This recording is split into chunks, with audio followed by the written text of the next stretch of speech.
Hello everybody, thank you for joining our channel again and thank you for joining us on our weekend trip to the west coast of South Africa.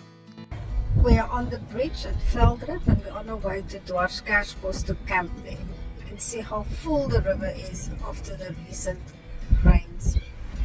This was a very good rain year and the Berg River is full to capacity. Dwarskersbos is 170 kilometers from Cape Town and that is an easy 2 hours drive on a Friday afternoon. On arrival, you will receive a code to open the gate. This enhances the security.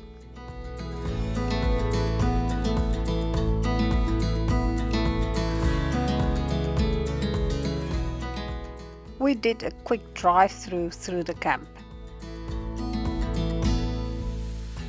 There are 125 caravan and camping stands.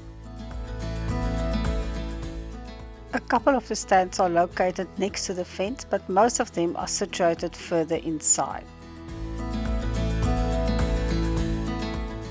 All of the campsites are perfectly level, but none of them will have grass on it. There are plenty of trees that provide shade on hot summer days.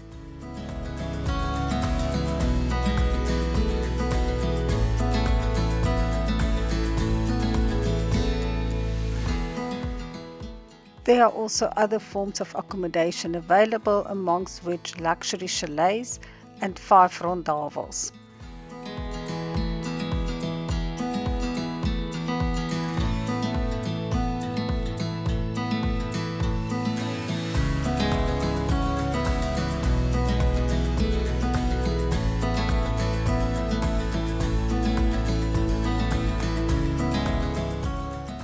Seeing that there was only one other stand occupied, we could pick and choose where we would like to set up camp.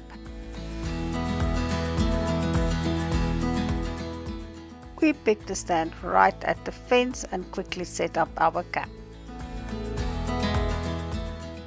There is a small area of fynbos between the fence and the sea, but there is no road, so cars cannot drive through there. Despite this area of vegetation, you still have a view of the sea.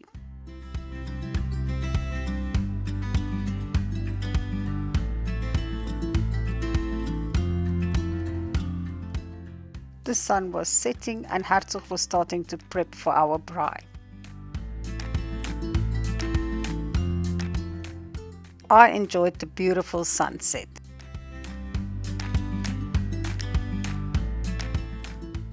Each campsite has access to a 3-point electricity plug, a tap with drinking water and a dustbin.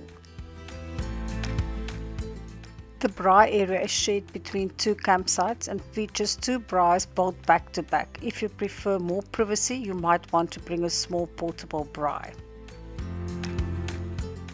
The West Coast is well known for fishing, and at the ablution area there's a place where you can clean the catch of the day. There is also washing lines available for hanging your laundry.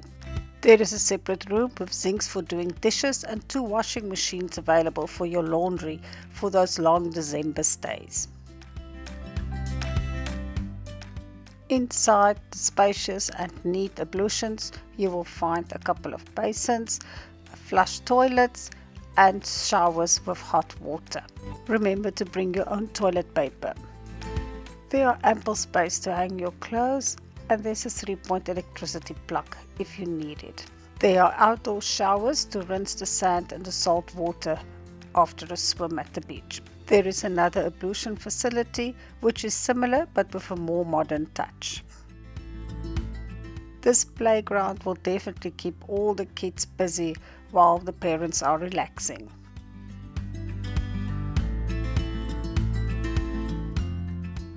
It was raining the entire night and we woke up to a crisp winter morning. We made some coffee and tea with rusks to start the day off right.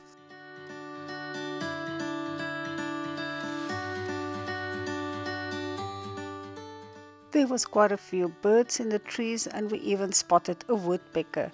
He was trying to find a spot to build his nest.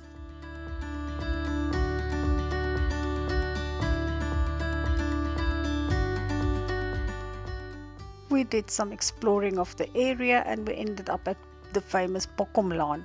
Here the Berg River was again full to the brim.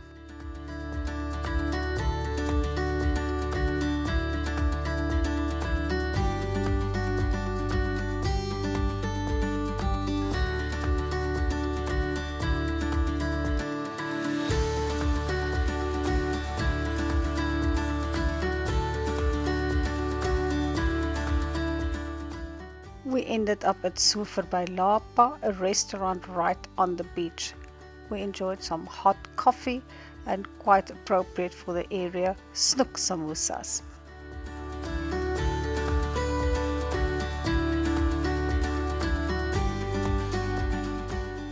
Back at camp, we decided to have a walk on the beach. There is a gate that will give you access to the beach area, and that gets locked in the evenings.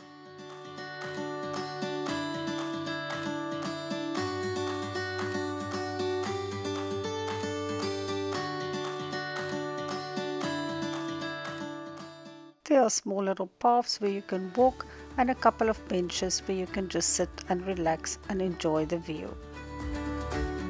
There are rubbish bins along the way, and it was notable how clean the beach area was.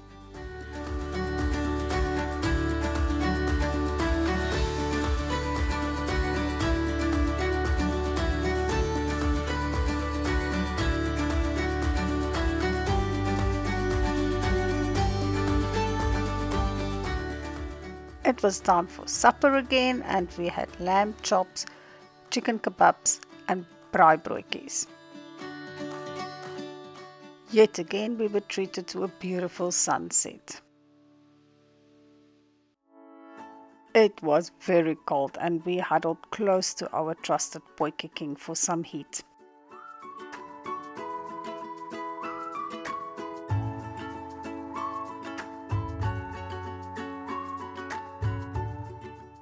This is a great campsite, and we can definitely recommend it.